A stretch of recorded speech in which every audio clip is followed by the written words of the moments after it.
台中一台货车驶到龙井临港路时阵，车道甜的金纸，因为把无好势，规个滴落快车道。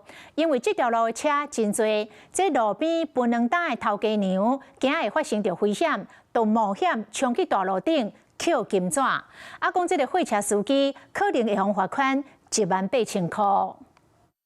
若是个货车经过车道顶悬，拢是在普渡要用的金纸，其中一塔拢总秀出来落伫咧快车道顶，数量阁袂少。路边的槟榔担头家娘看到，就冲到车路中央，窟落来咧捡。货车司机发现出代志，就甲车停在路边，做回来倒捡。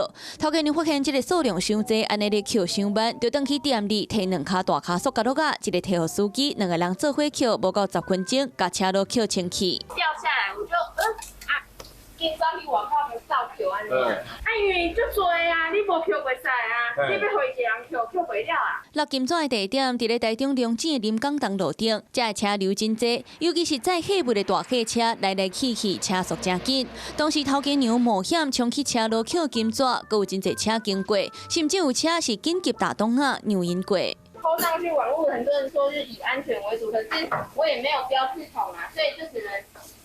看无车随紧走过一箱安尼摸。头家娘讲，当时的时间是下晡3点多，车上济，就惊大货车弄到会发生更较严重的车祸，才会着急甲连三角堆拢被护坑，就走去捡。也是很热心的放到三角锥。啊，若货车顶悬的金纸无固定绑好势，地势落甲满世界，险啊造成交通危险。警方表示，已经调车牌，要甲司机开单，上悬会罚18000块。 Hello， 我是林仙怡。想要抢先掌握最及时的新闻资讯吗？赶快订阅、按赞、开启小铃铛，锁定华视新闻 YouTube 频道。